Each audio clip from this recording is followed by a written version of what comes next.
Hi everyone, I'm Ellie from Code of the Future, and today we're going to be continuing with the NumPy tutorial series by looking at how you can index arrays. So as usual, I'm going to get started straight away and move you onto the screen. Okay, so we are in PyCharm as usual, and I have created a little comment up here to say we are in NumPy tutorial 2, where we will be indexing arrays. And here this is just importing the relevant modules. So if you're unfamiliar with how to import NumPy and how to install it, then I have mentioned that briefly on the previous tutorial, so in tutorial 1. So if you're unfamiliar, then go check out that video before you start on this one. But I'm going to get stuck into the video straight away and show you how you can start indexing arrays. So I'm going to say, let's start indexing arrays. Okay, so we're going to start with a very basic array, and we're just going to say array equals np.array. And in this array, we're going to have 1, 2, 3, 4, 5. Okay, so this is a one-dimensional array.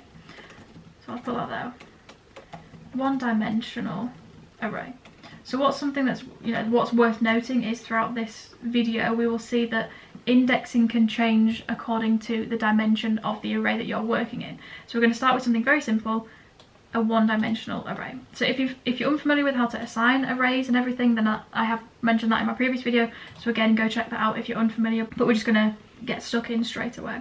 So here we've created a one-dimensional array. Now if we print this array, we notice that it comes up like this. So obviously there are no commas, which is what I mentioned in my previous video, and what we can do is we can actually get Python to return specific elements within a given array.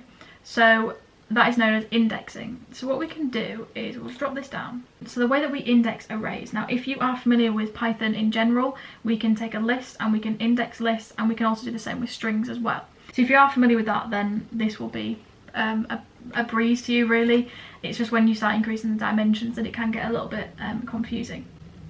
So the way that we index for this given array is we're going to say print this array, square brackets, 0. So if you remember from lists, if array was a list, it would return the first element within a list. Okay, so just think about what this is going to do while I run. So I'll run.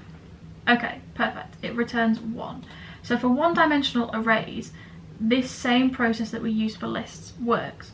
So again, we can say 1, and it will return 2 because that is the second element in the list. So if you aren't familiar with this, what's worth noting is that 0, we always begin with 0 whenever we index. And what 0 is 0 corresponds to the first element. And then obviously 1, which is what we run here, corresponds to the second element, and so on and so forth. So that's something that's really worth remembering throughout whenever you're learning Python, is just making sure that when you index and when you try and recall variables, you remember that things start from 0 and not from 1. Okay, so we'll just keep that as it is, as 0, and we'll put a little comment and we'll say this returns 1. Okay, and we'll say the first element in 1, 2, 3, 4, 5. So that's just a little reminder if you get a little bit confused. Okay, so we're just going to pop up here one dimension indexing.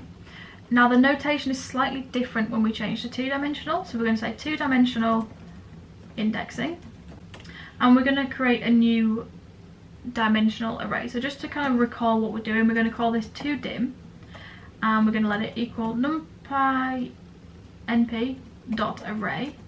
And inside this, we're going to have 1, 2, 3, 4, 5, 6, and to remember, we enclose it with the brackets. Okay, so this here is a two-dimensional array. And remember, you can check the dimension of a given array, so you do that by saying print todim.ndim, and it will tell you exactly what dimension this is. So there you go, 2, perfect. So I'll delete that for now. So we've created a two-dimensional array.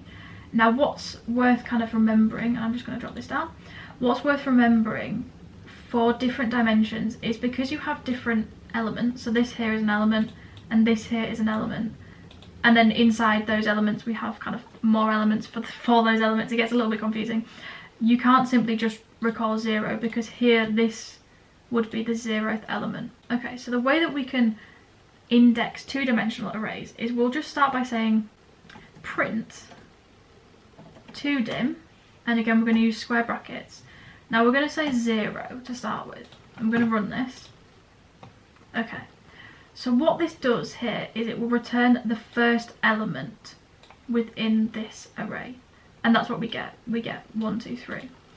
So what's worth noticing is we have these lists, and then inside these lists we have, you know, more lists. So it's just really kind of worth wrapping your head around what's going on. So if we recall 0, it gives us the first element, which is this here. And then if we recall 1, we expect it to return this one, which it does indeed. So it returns this element because it's the second element within this given list here. Now let's say you don't want to just simply recall the first list here, the first element. Say we don't want that. Say we want an element within this element. The way that you do that is you will put a comma in here and you'll put 0 for the first element within the first element, as it were, you know, the first element within this first list. Okay, so we'll click run, and perfect, it gives us 1. So the first number here will give you the first kind of elements within the first list here, so these. And then this second number here will give you the elements within that specific list. So that's why here we get 0, which corresponds to this element. And then inside the element we want to recall 0 again. So that's the first element within that element, which is 1. So similarly, if I was to change that to 2, we would expect it to return 3. So let's run this. Perfect, it returns 3. And, you know, similarly we can change that to 1. So what this does here is it will take the second element, which is this here, and then within that element it's going to take the third element. So we expect it to return 6. So we'll click run, and perfect, it returns 6. Okay, so we'll just say here, we'll change that back to 0 and 0, and we'll say this will return the first element of the first dimension, and that means the first element of the first dimension here. Okay, and similarly we can say this will return the second element of the second dimension, and the way that we do that is we say print 2dim, and the second element will be 2, so we know that must be index 1, and the second dimension will be 1 again. So let's run that and hope that we're going to get 5. Perfect, we get 5. So that is how we do indexing for 2-dimensional arrays. So let's move on to 3-dimensional arrays. Now this can get a little bit confusing, but if you figure it through, and I'm going to talk you through the process, you know, you need to kind of figure things out, it becomes a lot easier. So similarly with this, it's, you know, you look at it and you think, oh gosh, how do I start, you know, recalling elements, finding elements within extra elements and lists and stuff. It's very, very simple. So we're going to just start with a 3-dimensional array, and we're going to say 3dim equals np.array. Now we're going to start with the 2 brackets, and inside those brackets we're going to just copy this 2-dimensional array. We're going to input it, we're going to put a comma, and we're going to paste it again, but here we're just going to change the numbers. So 7, 8, 9, 10, 11, 12. Now if you're unfamiliar with how to create 3-dimensional arrays, I did explain it in my previous video, so the first video in this tutorial series. So again, if you are unfamiliar, then just go check out that video. So here we go, we have a 3-dimensional array. We can check that it's 3-dimensional by getting Python to print 3dim.ndim, and we'll click run. Perfect, 3.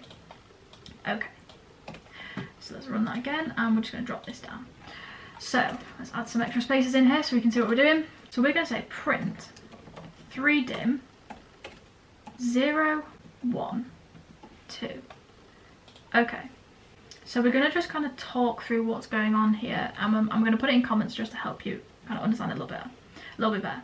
So the first number, we'll put in brackets 0, which is this number here, corresponds to the first dimension. And by the first dimension we mean what is separated by the first kind of commas. So that would be this here and this here. So we're going to say the first number 0 corresponds to the first dimension, and in the first dimension we have, and I'm just going to copy them just so we can understand it a little bit better, So we have this and this. Okay, and we'll say now we have inputted 0, so this corresponds to the first element within this dimension. So we will return this one here because that is the first element within that dimension. Okay, now the second number, and we've put 1, corresponds, and as you guessed it, to the second dimension. And in the second dimension we have this and this. Okay, perfect. Now we have inputted 1, so this corresponds to the second element within this dimension, and so we will return 4, 5, 6. So we'll return this one here because we have given Python 1, and 1 corresponds to the second element within this, in this dimension, which is this one here. And then finally we say the third number, 2, corresponds to the third dimension, and again we're going to do the whole thing again, and in the third dimension we have 4, 5 and 6. Now we have inputted 2, so this corresponds to the third element within this dimension. Okay, so thus we get, so the third element within this dimension here is 6. So we get 6. So ignore, there's a lot of writing here, but this is trying to explain how things are going on. So we get 6. Now let's hope when we run this, we do indeed get 6. Perfect, there we go. So the idea is it's very simple, similar to what we did here. This will correspond to the first dimension, which is these. This here will correspond to the second dimension within the first dimension you've chosen. So say we choose this dimension, here, then this will correspond to the values, the elements within that dimension. And then finally we choose that dimension and figure out, what value it is. So it can take a bit of wrapping your head around how it works. I've tried to explain it in a very kind of simple and long way, and I'm hoping that it does make a little bit of sense. So that is how you do 3-dimensional indexing. So that is the video. We have kind of explored how you can index 1-dimensional, 2-dimensional and 3-dimensional arrays. It can get a little bit confusing as you get higher in the dimensions, but I'm hoping this video has explained it well enough for you to understand. The next video in this tutorial series is going to be on slicing arrays, so that does incorporate exactly what we've done here, but instead of taking just one element we can take chunks of elements. So make sure you subscribe so you don't miss out on that tutorial. And as always, if you like the video then please like, subscribe and comment, and I will see you all in the next video.